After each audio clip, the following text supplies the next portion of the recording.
तो ये जो लोग हैं ये पेशेवर डिनायर्स हैं कि कश्मीर फाइल्स को प्रोपेगेंडा बोलने वाले कौन लोग। आपका धर्म पूछ के आपको मारना, ये 1946 में 2 अक्टूबर को सबसे पहले गांधी जी के बारे में ट्वीट करते हैं। आप आज की तारीख में एक लिस्ट बनाइए कि कश्मीर फाइल्स को प्रोपेगेंडा बोलने वाले कौन लोग थे, उनकी लिस्ट बनाइए। ज़्यादा नहीं है, वो 20, 25, 30 ही हैं।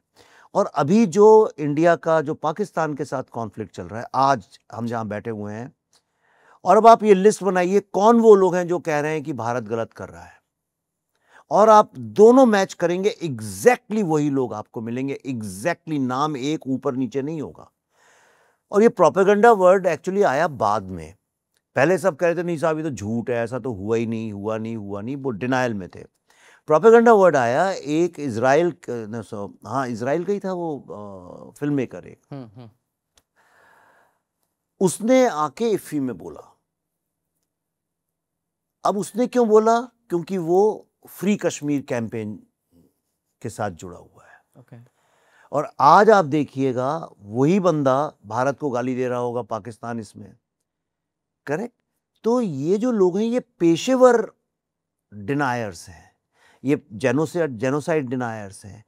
और दूसरा क्या है कि जब भी जो भारत का हार्टलैंड है, मतलब जो मैं जहाँ से आता हूँ, मध्य प्रदेश, उत्तर प्रदेश और बिहार, ये जो मिडिल क्लास जो लोग हैं, ये चाहते ही नहीं है कि आप मेन स्ट्रीम नैरेटिव में आप लीडरशिप ले सकें। इसलिए ये सारा का सारा अटैक होता है। कश्मीर फाइल्स जो थी, वो उस फिल्म ने सिर्फ सत्य नहीं दिखाया, वो तो दिखाया ही दिखाया, पर उसने तमाम लोगों के झूठ का भंडा फोड़ दिया। इसलिए ये लोग परेशान हैं।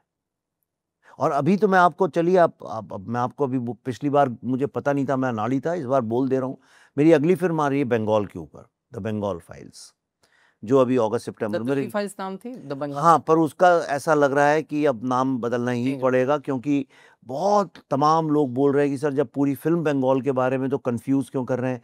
तो हमने देखा वो इंटरनेशनल स्टाइल शायद ना चल पाए इंडिया में, लोगों को नहीं समझ में आएगा। एक यूनिवर्स है दिल्ली फाइल्स का, उसमें बंगाल फाइल्स चैप्टर 1, फिर दूसरा, ऐसा करके वी आर प्लानिंग। बट तो नाम जो भी हो, कमाल का टीजर है या अनाउंसमेंट जो आपने किया है मिथुन दा के साथ। जी, मतलब बहुत ही रोंगटे खड़े करने वाला था वो। जी।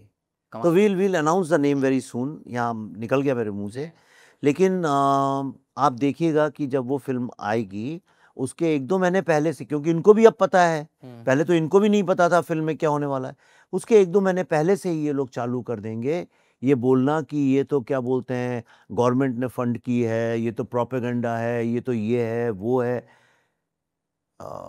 मुझे नहीं पता कि क्या क्या बोलेंगे, लेकिन मुझे इतना ज़रूर पता है कि ये बोलेंगे ज़रूर। ओके सर, आपको लगता है कि इस तरह का जब विवाद होता है, कुछ लोग ये भी आरोप लगाते हैं कि जान के ये सब विवाद फिल्म मेकर क्रिएट करते हैं सो दैट फिल्म को फ्री में पब्लिसिटी मिल जाए, इसमें कितनी तथ्यता है सर?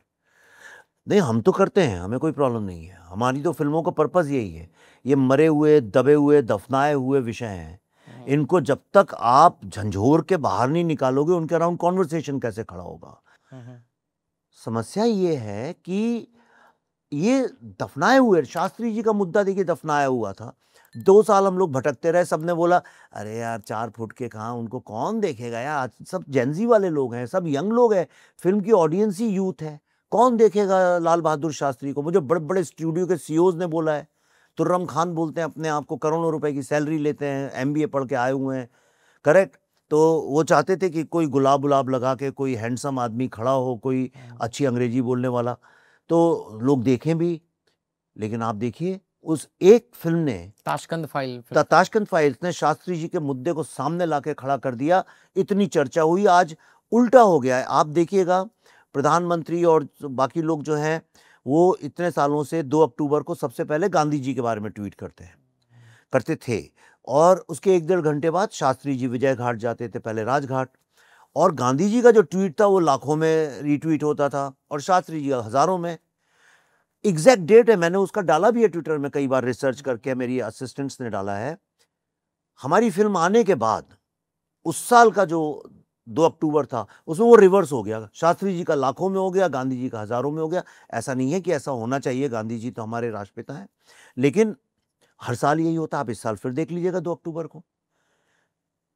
आज घरों-घरों में यंग लोगों को समझ में आया कि शास्त्री जी भी भारत के सेकंड प्राइम मिनिस्टर थे।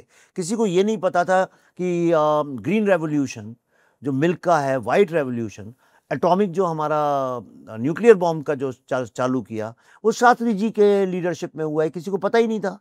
आज पता चल गया। तो फिल्मों में जब आप मुद्दा बड़ा उठाते हैं जिस पे लोग बात करने से डरते हैं, जैसे सेक्स का मुद्दा है, अब एक फिल्म ने उठाया, ओ माय गॉड, या किसी ने उठाया, तो लोगों के सामने आया वो मुद्दा। तो फिल्मों का काम है, जो सोशो पॉलिटिकल फिल्में हैं, खास तौर पे उनका तो काम है ही झूठ नहीं बोलना और इतना भयंकर भयावह सच दिखाना कि लोग उठ के उसके बारे में चर्चा करने लगे। फिर ये जनता की जिम्मेदारी है, फिर मीडिया वालों की जिम्मेदारी है कि क्या सही है क्या गलत है वो डिसाइड करें। मेरी फिल्मों का इतना ही मकसद है, कॉन्वर्सेशन शुरू करना। इसीलिए मेरी फिल्म में एक डायलॉग भी था कि कश्मीर का सच इतना सच है कि झूठ लगता है। ताशकंद फाइल्स में भी एक डायलॉग था, लोग बारीकी से देखते नहीं है क्योंकि मैं पब्लिसिटी नहीं करता इन चीज़ों की। उसमें भी एक डायलॉग था, मिठुन कहते हैं कि लोग सत्य नहीं जानना चाहते हैं, लोग सत्य की कहानियां सुनना चाहते हैं। यानी सत्य के बारे में कहानियां सुनना चाहते हैं, सत्य नहीं। सत्य आपके सामने आके खड़ा हो जाएगा, आप डर के भाग जाएंगे। अब आ रही है मेरी अगली फिल्म, देखिएगा सत्य आप उसमें। बिल्कुल सर, इंतजार है उसका सर। और हम लोग इस पे भी आएंगे, राइट टू ट्रूथ जो आप बोलते हैं उस पर भी हम लोग बातचीत करेंगे। आपने चूंकि कश्मीर पे इतना रिसर्च किया है, तो मैं आपसे जानना चाहता हूं सर कि ये जो पहलगाम में जो दर्दनाक हादसा हुआ है, लोग ऐसा कहते हैं कि सिविलियन पे इस तरह का अटैक उस वक्त भी नहीं हुआ जब मिलिटेंसी अपने पीक पे थी। नहीं, इससे भी ज़्यादा भयावह चीज़ें हो चुकी हैं, ऐसा नहीं है कि नहीं हुई हैं, लेकिन आज की तारीख में ये होना अपने आप में एक बहुत बड़ा हादसा है और बहुत ही घिनौना काम है ये। बहुत ही घिनौना, यानी कौन करता है इस तरह से? यानी आप देखिए, इस तरह की चीज़ें, आपका धर्म पूछ के आपको मारना, ये 1946 में डायरेक्ट एक्शन डे में बंगाल में हुआ था और 1971 में हुआ, उसके बाद जब बांग्लादेश का पार्टीशन हुआ, और उसके बाद डायरेक्ट अभी हुआ है, राइट? तो ये ज़रूर है कि जब कश्मीर में हो रहा था 1990 में, तो हमने इतने इंटरव्यू किए थे, तो औरतें, लड़कियां जो थीं, वो, उनकी माएँ कहती थीं तिलक लगा के मत जाओ, ये मत करो। अच्छा, 2 तरह का उनका वो फेरन होता है, एक कश्मीरी पंडितों का और एक मुस्लिम लोगों का।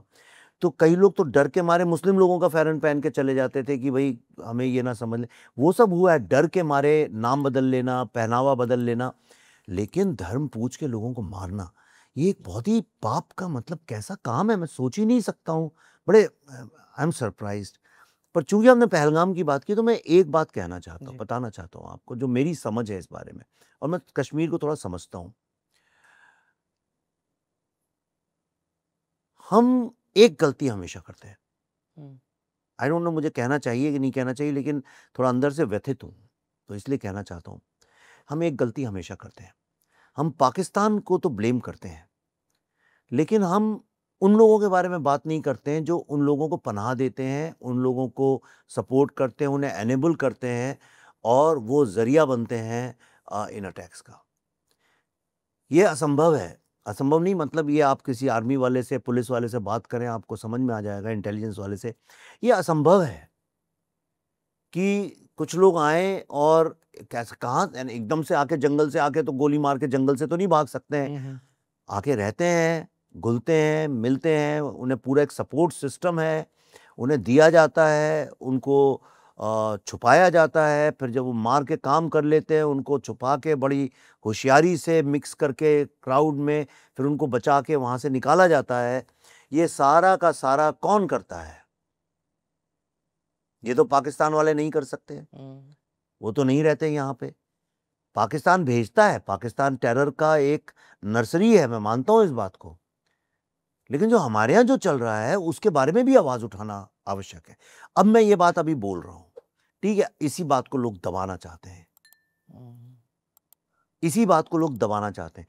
अब ऐसी बात अगर आप नहीं बोलेंगे तो आप कुछ भी कर लीजिए, ये मसला खत्म होगा ही नहीं। जो कहते हैं जड़ से खत्म करना, जड़ से तब खत्म हुआ था पंजाब में टेररिज्म जब केपीएस गिल ने घर घर जाके जिस आदमी ने पहले पनाह दी थी, जो सपोर्ट करता था, हेल्प करता था, जरा भी बोलता था उनके फेवर में, अगर नहीं भी बोलता तो पकड़ पकड़ के जो मारा है, तब जाके वहां पे पंजाब में टेररिज्म खत्म हुआ। बॉम्बे से कैसे खत्म हुआ था जब माफिया सारा का सारा अंडरवर्ल्ड पकड़ पकड़ के एक एक आदमी को जब करो। तो मुझे एक बात आज तक नहीं समझ में आती है कि हम कश्मीर का जब मसला आता है सबके दिल क्यों पिघलने लगते हैं और क्यों हम माफ़ कर देते हैं, क्या कारण है उसके पीछे? उसकी अपनी एक राजनीति है, उस पर कभी और बात करेंगे, लेकिन वो गलत है। जब तक वो नहीं आप सॉर्ट करेंगे खत्म हो ही नहीं सकता। लास्ट तक रुके हो, मतलब क्लिप आपको इंटरेस्टिंग लगी तो subscribe to digital commentary clips, और फुल पॉडकास्ट तो इससे भी ज्यादा इंटरेस्टिंग है जिसका लिंक आपको डिस्क्रिप्शन बॉक्स में मिल जाएगा।